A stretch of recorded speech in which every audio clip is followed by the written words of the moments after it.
decía al comienzo, saludo a los que no he saludado, también aprovecho. Eh, Obviamente hoy es una fecha súper especial, reconocida por todos, y me gustaría que pudiéramos aprender un poco acerca de encontrarnos con lo femenino y lo maternal como una expresión de la identidad de Dios y su imagen en nosotros. Específicamente la Biblia plantea esto de manera bien explícita. Génesis 1:27, cuando dice que Dios hizo al hombre y a la mujer a su imagen y semejanza, dice, así que Dios creó a los seres humanos a su propia imagen. A imagen de Dios los creó, hombre y mujer los creó. O sea, no es el hombre a la imagen de Dios, sino que es en su conjunto el hombre con la mujer quienes reflejan de mejor forma la imagen de Dios. Entonces, tanto lo masculino como lo femenino son cosas que reflejan la imagen de Dios. Hay una frase muy tierna de Jesús cuando mira con dolor desde una cima la ciudad de Jerusalén y dice, oh Jerusalén, Jerusalén, la ciudad que mata a los profetas y apedrea a los mensajeros de Dios. ¿Cuántas veces quise juntar a tus hijos como la gallina protege a sus pollitos debajo de sus alas, pero no me dejaste?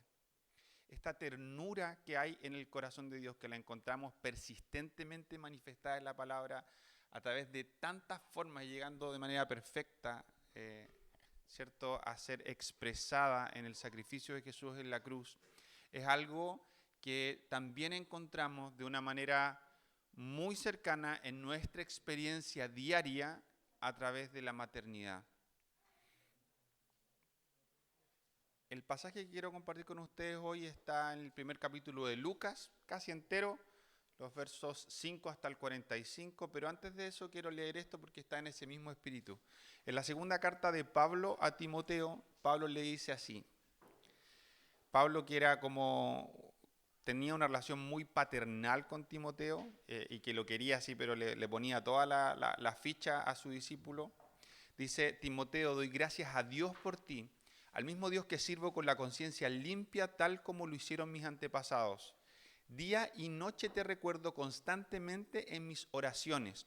Tengo muchos deseos de volver a verte porque no me olvido de tus lágrimas cuando nos separamos. Y me llenaré de alegría cuando estemos juntos otra vez. Y aquí viene la clave del tema. Me acuerdo de tu fe sincera, pues tú tienes la misma fe de la que primero estuvieron llenas tu abuela Loida y tu madre Eunice. Y sé que esa fe sigue firme en ti. Lo que quiero compartir en concreto como una manifestación de la imagen de Dios a través de lo materno en nuestras vidas tiene que ver con tener fe, un corazón y una humildad conforme a la imagen de Dios. La humildad, a mí personalmente me pasó por mucho tiempo que me costaba mucho pensar en Dios como alguien humilde, porque pensaba en Dios como Padre, me refiero, sentado en su trono, en su gloria, y me lo imaginaba siempre como en tan inconmensurable gloria, así como en majestad, en poder, gobernando toda la tierra, como todas estas imágenes que tenemos de que la tierra es el estrado de sus pies, que nada puede contener su gloria, que como que se me olvidaba que este pasaje de Filipenses 2, donde habla de la humillación y exaltación de Jesús, está muy en línea con el Evangelio de Juan, cuando Felipe le dice a Jesús, muéstranos al Padre, y Jesús le dice, tanto tiempo he estado contigo, Felipe, y todavía no te das cuenta que quien me ha visto a mí, ha visto al Padre. Quien ha estado conmigo ha conocido el carácter del Padre, ha conocido el corazón del Padre, ha visto todo lo que el Padre siente, todo lo que el Padre es. Por tanto, Dios es un Dios humilde. Me cuesta entender, si pienso como en lo que significa etimológicamente la palabra, que a mí esas cosas siempre me complican porque me enredo en ellas y me voy en bola con ellas, pero Dios es un Dios humilde. Y una de las manifestaciones de la humildad de Dios es justamente su misericordia. Y ahí como que encuentro la conexión en estas dos palabras, porque ambas cosas tienen que ver con descender. La humildad tiene que ver como con reconocer nuestro origen, que somos polvo. Y desde esa perspectiva me costaba mucho entender que Dios pudiera ser humilde. Sin embargo, cuando vemos que Dios pone su corazón en nuestra pequeñez, en nuestras limitaciones, en nuestra bajeza, en nuestra miseria, y puede decir a través de Jesús palabras como esta: ¿cuánto tiempo quise reunir a tus hijos como la gallina reúne a sus pollitos debajo de sus alas, pero no me dejaste? Claramente esta frase de Jesús expresa el corazón del Padre, porque no es lo que tenemos escrito en el Evangelio como a cosas que Jesús hizo. Para nosotros leer ese versículo en Lucas evoca absolutamente la historia de Israel en el Antiguo Testamento.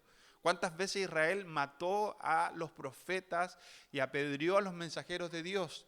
Y Jesús está haciendo eco de eso porque está el Padre poniendo estas palabras en su boca. Y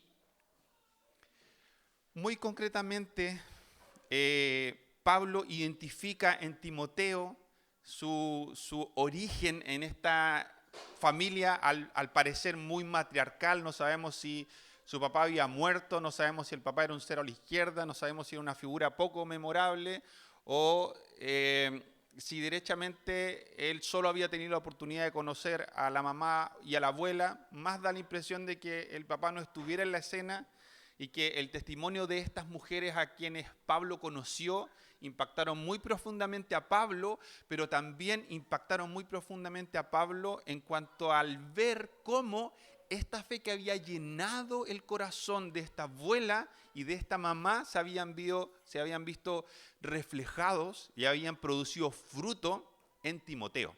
Y esto seducía a Pablo en cuanto al corazón que veía en Timoteo como producto de la siembra que había hecho tanto su abuela como su mamá. Y en Lucas encontramos la descripción de cuando le es profetizado primeramente a Elizabeth el nacimiento de Juan el Bautista y luego le es profetizado a María el nacimiento de Jesús. Me equivoco, es referente a Elizabeth, pero en realidad la profecía la recibe Zacarías, que era el papá de Juan el Bautista, que era un sacerdote. La Biblia comienza diciendo en los primeros versículos de este capítulo 1 que, y esto es importante, el verso 6 dice: Zacarías y Elizabeth eran justos a los ojos de Dios y cuidadosos en obedecer todos los mandamientos y las órdenes del Señor. ¿Por qué es importante esto? Porque la historia cuenta que el ángel le dijo a Zacarías que iban a tener un hijo y que tenían que llamarlo Juan, y que este hijo iba a ser lleno del Espíritu Santo y tenían que seguir ciertas instrucciones. Él tenía que tener un voto nazareo durante toda su vida. Y al escuchar esto, al escuchar todo lo que iba a hacer y toda esta promesa, lo primero que vino al corazón de Zacarías fue duda. Duda porque Elizabeth era una mujer estéril y anciana. Entonces, frente a la promesa, Zacarías, dice así el verso 18, le dijo al ángel: ¿cómo puedo estar seguro de que ocurrirá esto? Ya soy muy anciano y mi esposa también es de edad avanzada. Antes en la historia decía que no podía tener hijos además. Entonces el ángel le dice: yo soy Gabriel, estoy en la presencia de Dios. Esto no me lo dijo otra persona, me lo dijo Dios mismo, ante cuya presencia yo habito. Entonces, lamentablemente, Zacarías, ahora, como no creíste lo que te dije, vas a quedar mudo sin poder hablar hasta que nazca el niño. Y te aseguro que mis palabras se cumplirán a su debido tiempo. Zacarías dice que como sacerdote estaba oficiando en el templo, porque le había tocado por sorteo durante esa semana servir en el templo, y dentro del templo tiene esta visión con el ángel. Dice que como se demoraba en salir, la gente empezó a pensar, cuando lo vio salir finalmente, que había tenido algún tipo de visión, porque salió haciendo señas, seguramente absolutamente blanco, pálido, impactado. Pero él estaba ahí en el lugar santo y de repente se le apareció un ángel. O sea, ya la manifestación de la gloria de Dios a través del ángel como mensajero en el contexto del templo, evidentemente, en el contexto además de un sacerdote, incluso de la gente que estaba como esperando afuera, un poco como espectadores, como nos decía Anita, a causa del velo, a causa de tener la opción solamente de acceder a la gloria de Dios por medio de la experiencia de otros, y desde esa perspectiva participando, pero como participando también de un bosquejo, de un ensayo, que no se compara con la gloria que tenemos nosotros la chance de experimentar al tener esta intimidad directa con el Padre. Aún todos ellos tenían la expectativa de que dentro de ese lugar, cualquier cosa que pasara podía ser efectivamente un encuentro con Dios. Y aun cuando Zacarías al parecer tenía esta misma expectativa, el tener un encuentro con Dios no quitó el temor en su corazón ni la duda en su corazón. ¿Por qué digo que es importante el versículo 6? Porque el versículo 6 nos dice que este compadre era un gallo del descueve. No era un ogro, no era un chanta, no era un incrédulo, no era un mal esposo, no era alguien respecto de quien tuviéramos que tener sospecha. Porque se dice con tremendas palabras que era justo a los ojos de Dios y cuidadoso en obedecer todos los mandamientos. En otras versiones dice que tanto él como su esposa eran irreprensibles. O sea, que realmente eran personas que buscaban a Dios de todo corazón. Y esta persona que buscaba a Dios de todo corazón, más encima era sacerdote. Entonces uno asume que una persona irreprensible, que además ejercía el ministerio sacerdotal, claramente ejercía también ese ministerio conforme al corazón de Dios.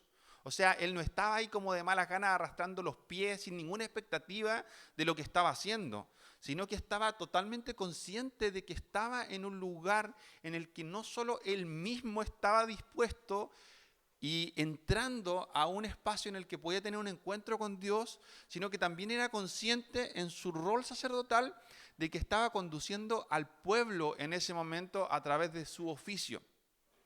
Entonces, es importante recordar que este era un hombre, en términos generales, digamos, bueno, un buen siervo de Dios, un hombre conforme al corazón de Dios en muchos aspectos.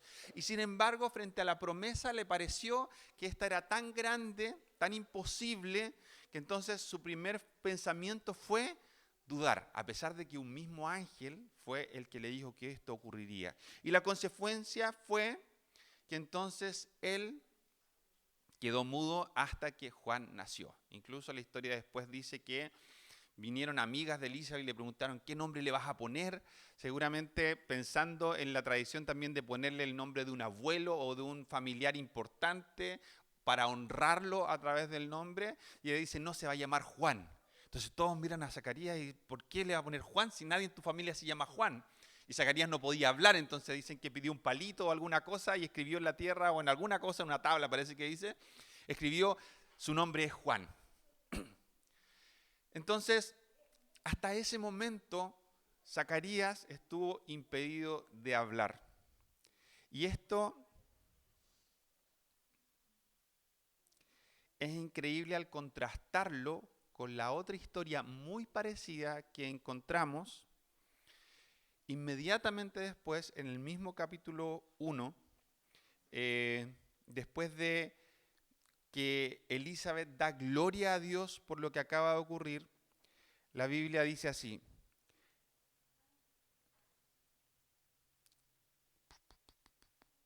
cuando Elizabeth estaba en su 6º mes de embarazo, Dios envió al ángel Gabriel a Nazaret, una aldea de Galilea, a una virgen llamada María. Ella estaba comprometida para casarse con un hombre llamado José, descendiente del rey David. Gabriel se le apareció y dijo: saludos, mujer favorecida, el Señor está contigo. Confusa y perturbada, María trató de pensar lo que el ángel quería decir.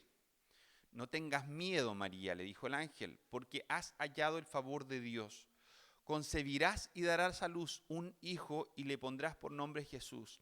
Él será muy grande y lo llamarán Hijo del Altísimo. El Señor Dios le dará el trono de su antepasado David y reinará sobre Israel para siempre.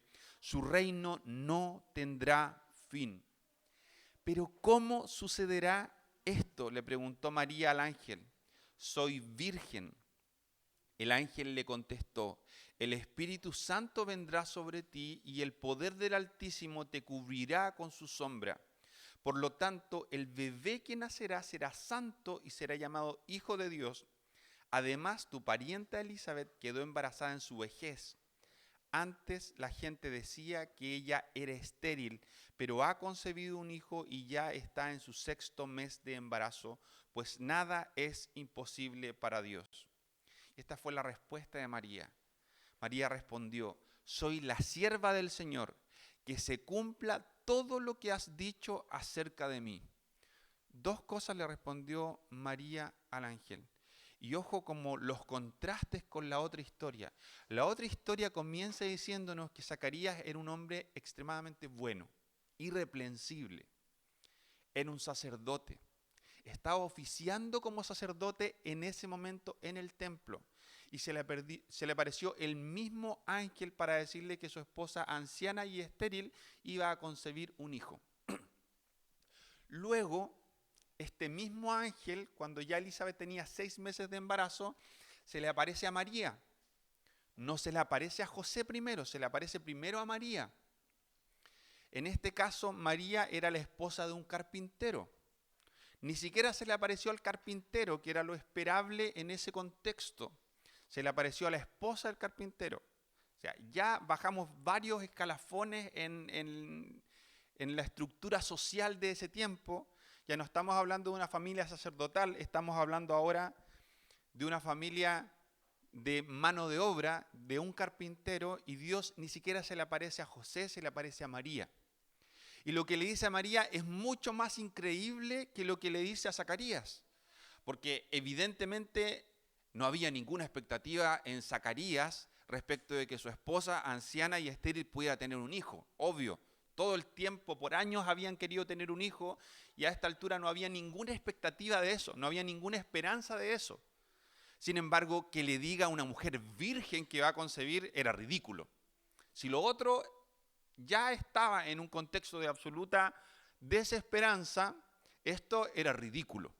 Que le dijera que iba a concebir un hijo y que el ángel se le apareciera a la mujer, esposa de un carpintero, para decirle que iba a concebir un hijo, siendo virgen, y más encima diciendo que este hijo va a ser Emmanuel, va a ser Dios con nosotros, el hijo directo, podríamos decir el hijo biológico de Dios, desde la concepción de María, porque nosotros sabemos que Jesús es Dios mismo, es parte de la Trinidad, comparte su gloria y su esencia.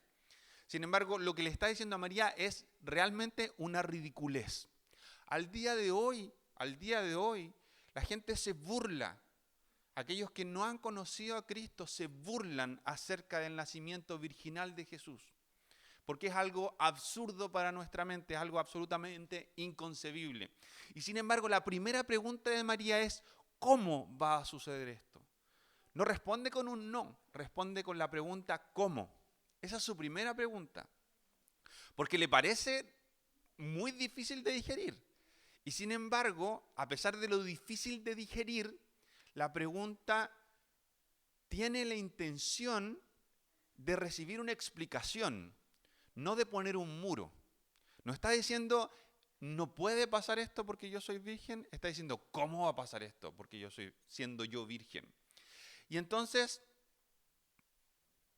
el ángel le explica y ella dice: soy la sierva del Señor, que se cumpla todo lo que has dicho acerca de mí. El ángel la dejó pocos días después. María se fue deprisa a la zona montañosa de Judea. No me molesta a mí para nada, por cierto. El pueblo donde vivía Zacarías. Después de escuchar esto, María se fue donde Elizabeth. Y dice, entró en la casa y saludó a Elizabeth. Al escuchar el saludo de María, el bebé de Elizabeth saltó en su vientre y Elizabeth se llenó del Espíritu Santo. Elizabeth dio un grito de alegría y le exclamó a María: Dios te ha bendecido más que a todas las mujeres y tu hijo es bendito. ¿Por qué tengo este honor que la madre de mi Señor venga a visitarme? Cuando escuché tu saludo, el bebé saltó de alegría en mi vientre. Y esta frase es lo que quiero que podamos como acuñar para nosotros hoy. Le dice en el verso 45, eres bendita porque creíste que el Señor haría lo que te dijo. Y esto es lo que quiero conectar con las palabras de Pablo a Timoteo, y es lo que quiero que podamos conectar con nosotros mismos hoy. Elizabeth era una mujer que tenía autoridad para decir lo que acaba de decir. No solamente por su propia historia, no solamente porque ella hace un par de meses había tenido una experiencia muy similar, de ser testigo de la incredulidad de su esposo, quien era sacerdote y estaba en el templo cuando recibió la profecía. Y por dudar, este hombre fue castigado con todo este tiempo que él no pudo hablar. Tenía la autoridad de su testimonio. Sin embargo, dice que cuando María entró a la casa, la propia Elizabeth fue llena del Espíritu Santo. Y se conectó la historia y el testimonio de Elizabeth con la llenura del Espíritu Santo que produjo el gozo de este bebé no nato todavía en el vientre de Elizabeth, y llenó a Elizabeth misma de la presencia de Dios y del Espíritu Santo. Entonces, las palabras que salen en este momento de la boca de Elizabeth tienen autoridad.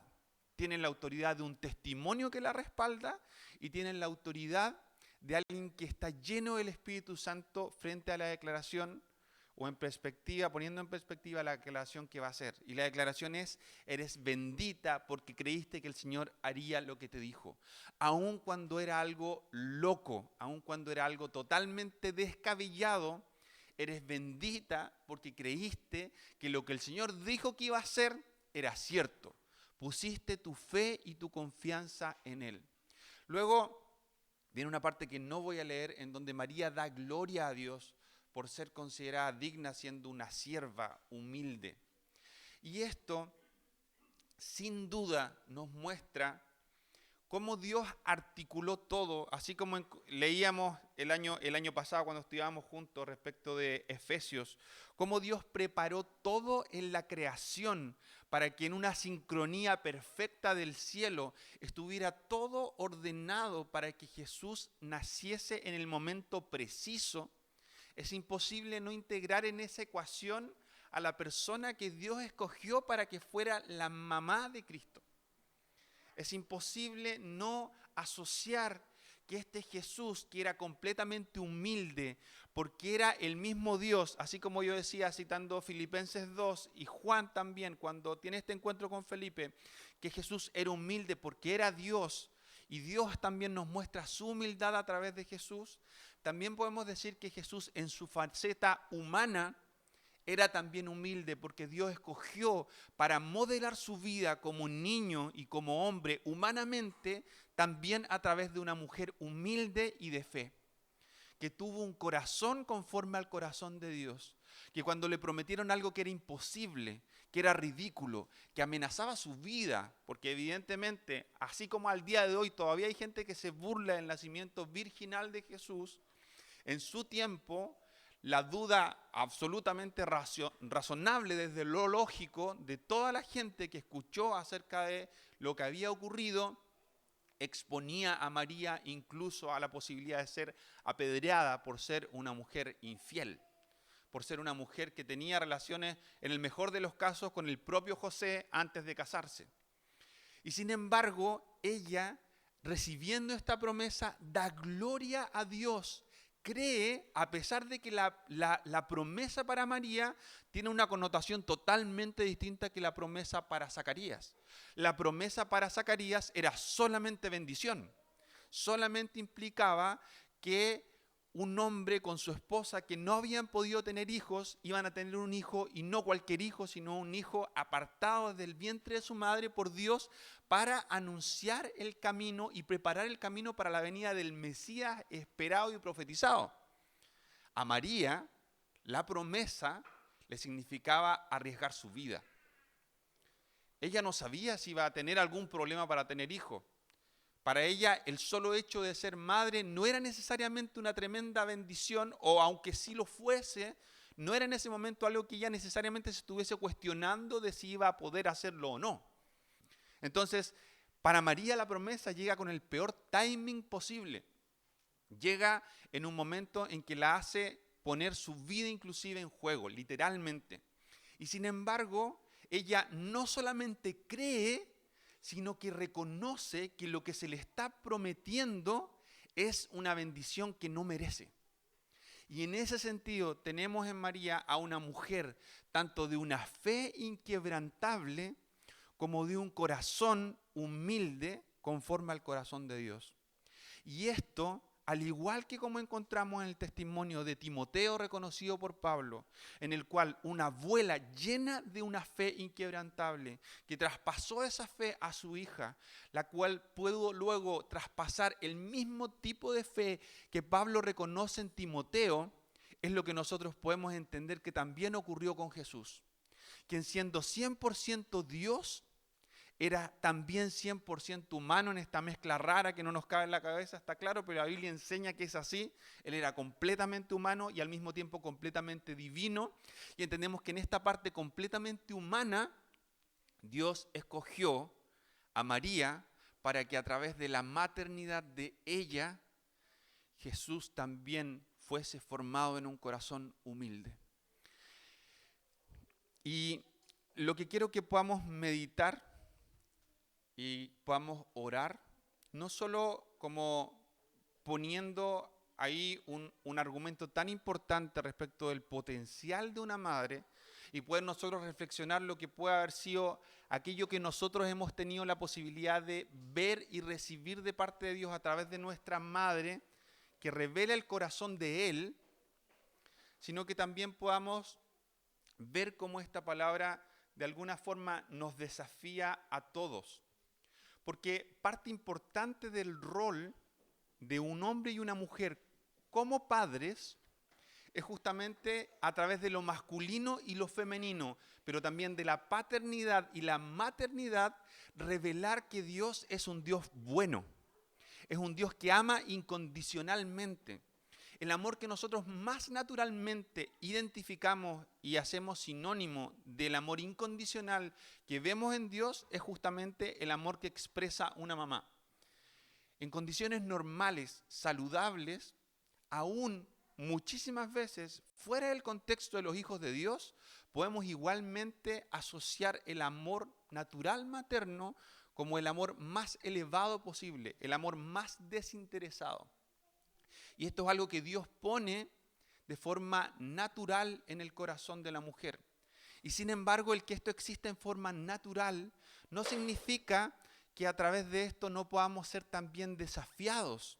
Tanto las mismas mujeres para poder expresar una maternidad que sea mucho más todavía conforme al corazón de Dios, como entender que dado que Dios ha escogido la maternidad para reflejar lo que en su esencia hay, que es darnos este amor ágape, este amor regalo, este amor que no espera nada a cambio, sino que Él desea que también nosotros recibamos y manifestemos ese amor. O sea, el vehículo o uno de los vehículos predilectos de Dios en el núcleo de la sociedad, en el lugar más cercano para todos, es la maternidad. Pero no se queda ahí. El destinatario del amor de Dios siempre somos tú y yo. Y desde esa perspectiva, Dios siempre quiere que nosotros, por un lado, padres y madres, reflejemos la identidad del Padre, la imagen del Padre, quien Dios es literalmente, pero por otro lado, lo que Él quiere es que reflejemos eso para que todos sean destinatarios de su amor inigualable, de su amor que no espera nada a cambio. Y desde esa perspectiva tenemos que entender que estas cosas que son formadas en nosotros a través del corazón de Dios pueden ser redimidas por Dios mismo, porque Él es el origen de esto y es quien idealmente ha construido este vehículo, pero entendemos que no necesariamente nuestra historia particular haya sido así de buena como encontramos en el testimonio de estas mujeres. Por eso cuando damos pie para pensar en lo que la Biblia enseña respecto de cómo la maternidad conforme al corazón de Dios tiene el quíntuple potencial que la maternidad natural, que ya es buena, de revelar un amor más profundo a través de una fe inquebrantable, de un corazón humilde que se rinde frente a las promesas de Dios y que transmite eso a sus hijos, que transmite el corazón que anhela Dios en sus hijos, cuanto más si es que nosotros entendemos que Él quiere producir en nosotros ese mismo nivel de amor, ese mismo nivel de intimidad, ese mismo nivel de entendimiento. Lo femenino, lo maternal, el corazón de una madre conforme al corazón de Dios, ese es el diseño para la maternidad. Y sin embargo, que nuestra experiencia eventualmente no haya sido esta, la de tener una mamá con un testimonio como el de María o como el de la abuela y la madre de Timoteo, no nos priva, cuando nosotros ya hemos conocido a Cristo, de la posibilidad de que primero nuestro corazón sea restaurado y segundo podamos ver la intencionalidad de Dios eterna de transmitirnos este amor incondicional a pesar del que pueda haber quebranto en nosotros a causa de nuestra historia. Y la Biblia es tan tierna, es tan tierno Dios en expresar a través de la Biblia esto. Voy a leer algunas versiones distintas, pero aún antes de que Jesús viniese, en el Salmo 27, el verso 10, está esta frase súper memorable que yo siempre como que me es imposible no recordar cuando celebramos o el Día del Papá o el Día de la Mamá y hablamos de esto. Y dice ahí, aunque mi padre y mi madre me abandonen, el Señor me mantendrá cerca. Otra versión dice, porque aunque mi padre y mi madre me hayan abandonado, el Señor me recogerá. Aunque mi padre y mi madre me abandonen, el Señor me recibirá en sus brazos. Aunque mi padre y mi madre me dejaran, con todo Jehová me recogerá. En última instancia, el único amor que nunca falla es el amor de Dios. Y en su diseño perfecto está el deseo de transmitirnos ese tipo de amor en nuestro hogar. Con ese propósito, Él diseña la familia.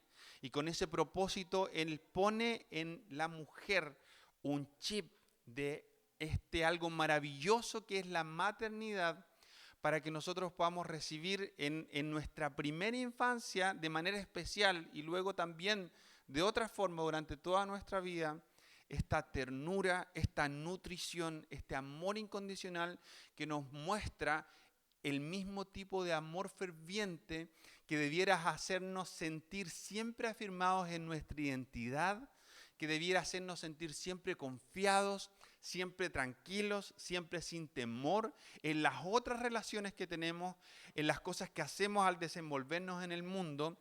Esto es lo que está en el corazón de Dios al establecer la maternidad como el vehículo predilecto y primario de su amor.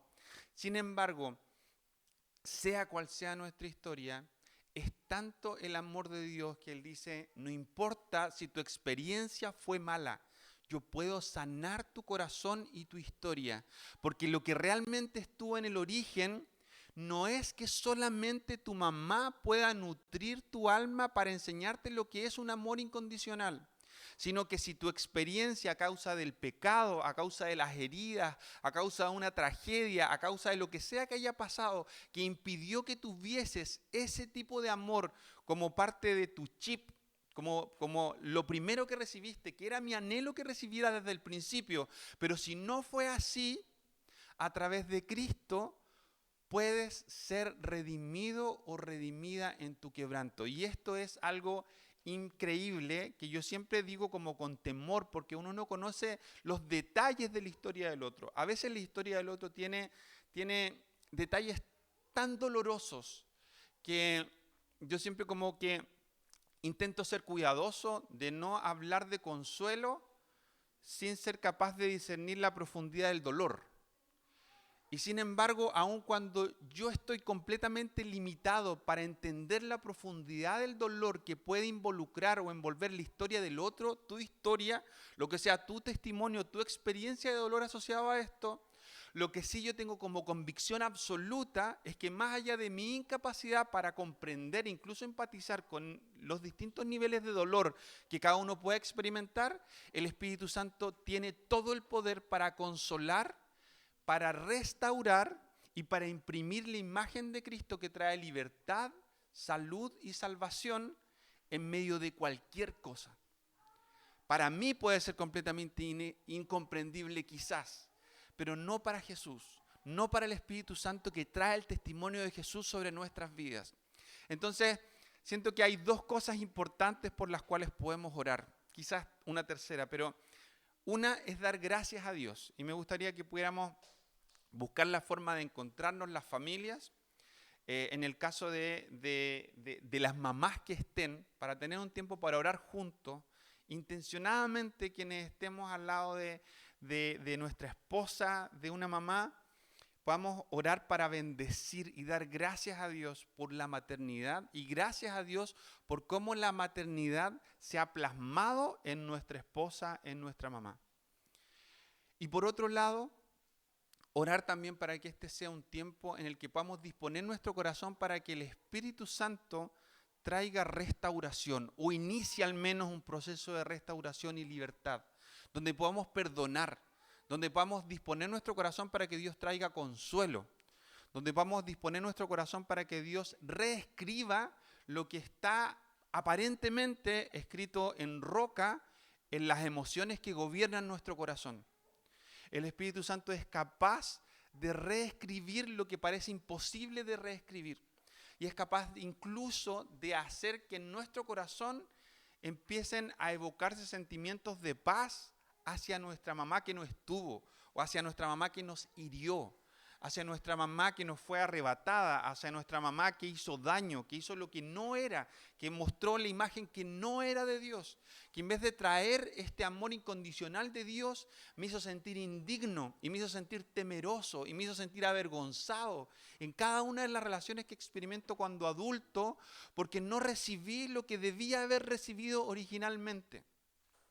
A veces puede ser que mi mamá haya tenido cero intención de herirme y sin embargo me hirió mucho. Y a veces también existe el caso trágico en el que la persona que tenía que amarme no me amó lo suficiente, o se amó a sí misma primero, o me hirió de muchas formas. Yo no sé cuál es la historia de cada uno, pero los invito a que puedan reunirse, quienes estén solos, quienes estén como familia y estén sin hijos. Yo les invito a que podamos también muy intencionalmente orar por estas dos cosas. Y la tercera cosa que decía que también es como importante es orar en el caso de las mismas mamás para pedir que no haya en ustedes el conformarse con aquello natural que pone Dios en sus vidas. Dispongan su corazón para que Él produzca lo sobrenatural que Él ha diseñado y ha anhelado para su maternidad. Que pueda ser una maternidad que no solamente exprese un amor desde la buena intención de amar y desear lo bueno para mi hijo, sino que sea aquella que tiene encuentros con Dios, con un corazón tan rendido como el de María, que pudo impartir fe, que pudo impartir humildad y que pudo plasmar en su hijo un corazón conforme al corazón de Dios. Sabemos que Jesús es Jesús. Sabemos que Él es exactamente idéntico al Padre en su carácter. Sabemos que Jesús refleja a Dios de manera perfecta.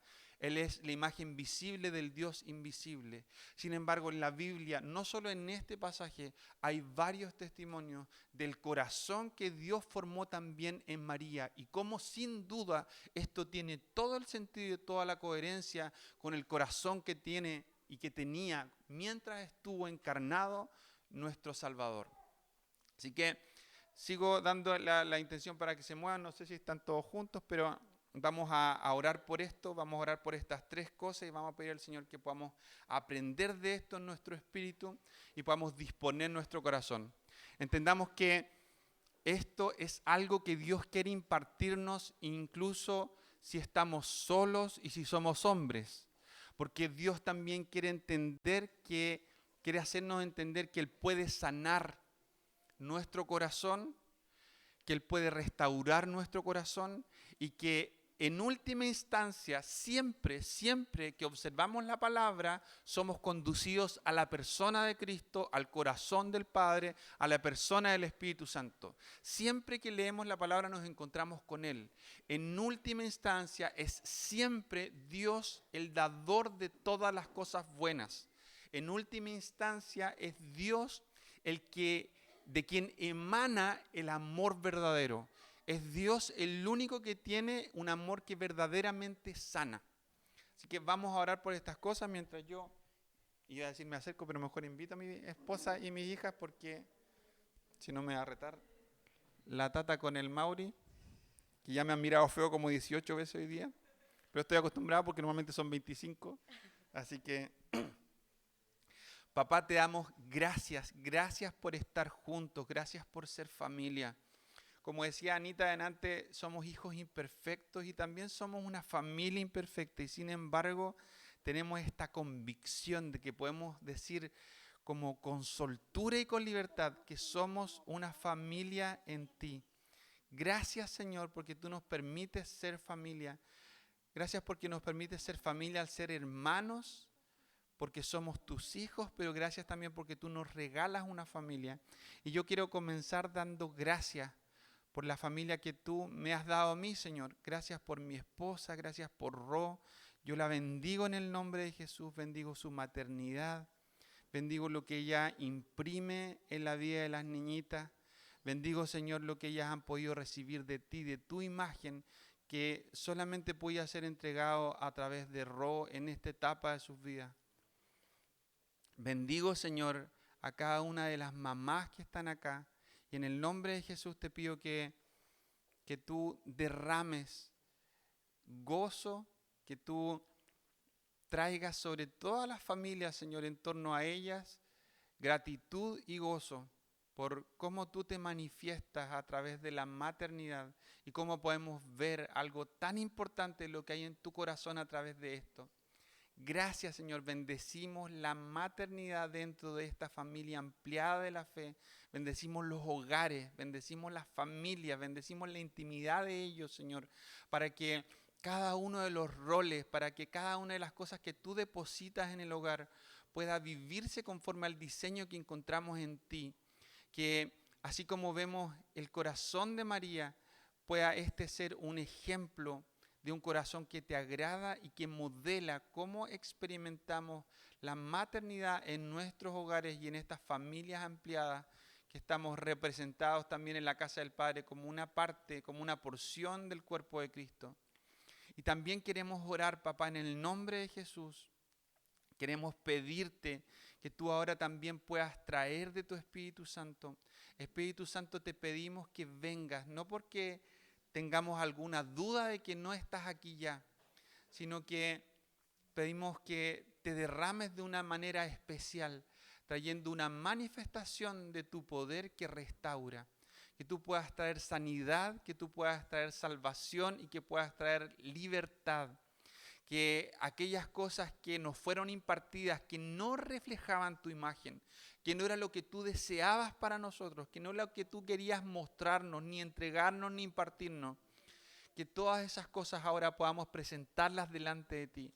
Si hubo enfermedad, si hubo necesidad, si hubo dolor, si hubo ausencia, si hubo abandono, si hubo daño, si hubo muerte, en el nombre de Jesús, papá, todo aquello que nos faltó, todo lo que teníamos que recibir y no recibimos por negligencia o por un evento traumático o por lo que sea que haya pasado que yo quizás no alcanzo a concebir en este momento, en el nombre de Jesús queremos traerlo delante de ti y queremos pedirte que tú puedas tomar nuestras cargas y nuestros dolores y ponerlos una vez más como tantas veces nuestro dolor y nuestro pecado para ser clavados en la cruz y que tú puedas transmitirnos tu victoria una vez más, que en esta ocasión se manifieste como consuelo, como restauración y como nueva vida.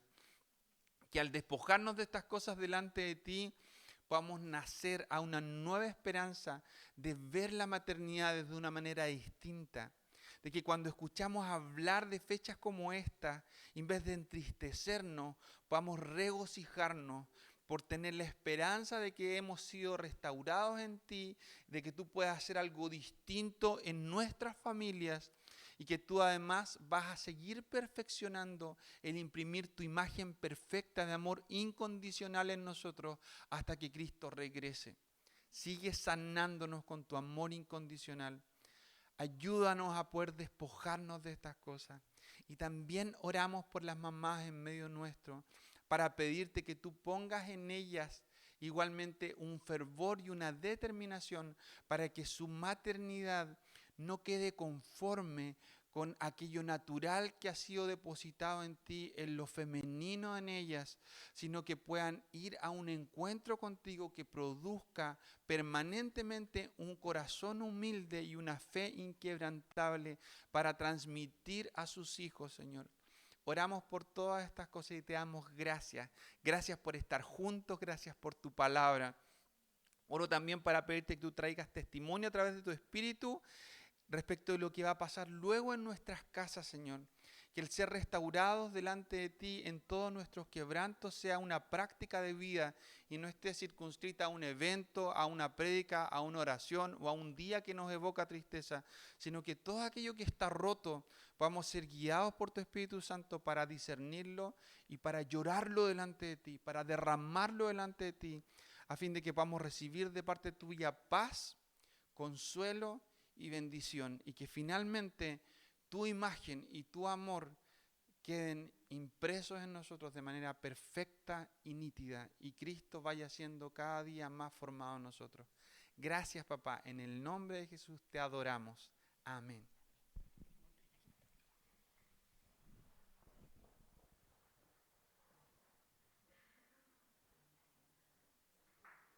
Hijo.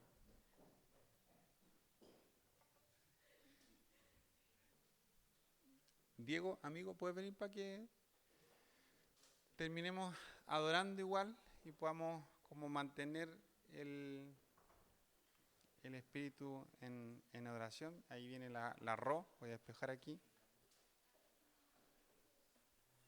Esposa, no sé cuál va a ser la forma, lo va a hacer al tiro. Sí.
Te damos gracias, Señor, por esta reunión.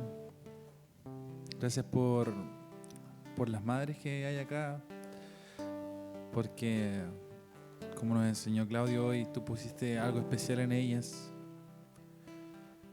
Y porque ese principio también se aplica a muchas cosas más.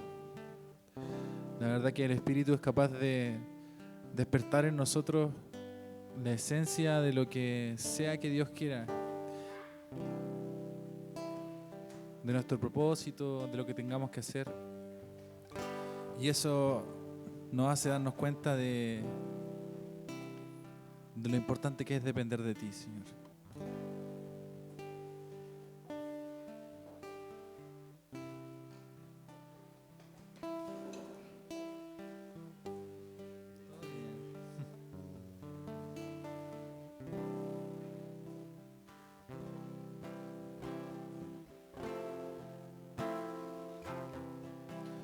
¿Te parece si terminamos cantando, agradeciendo a Dios por su bondad?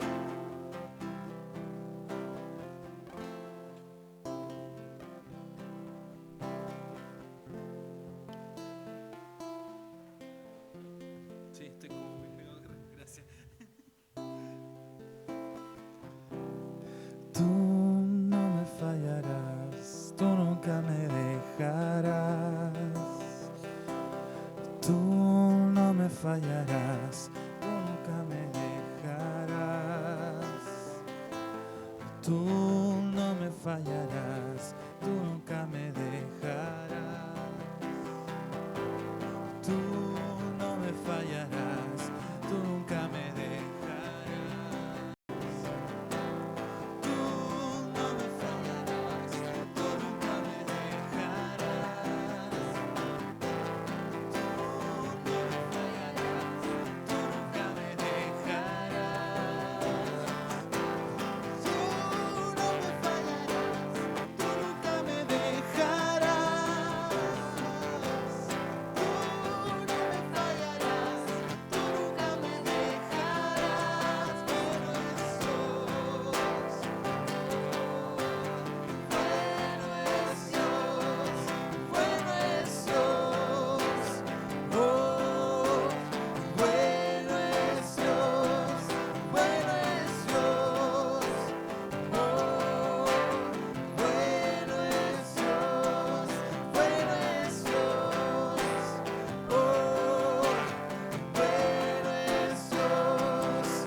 Tú no me fallarás, tú nunca me dejarás.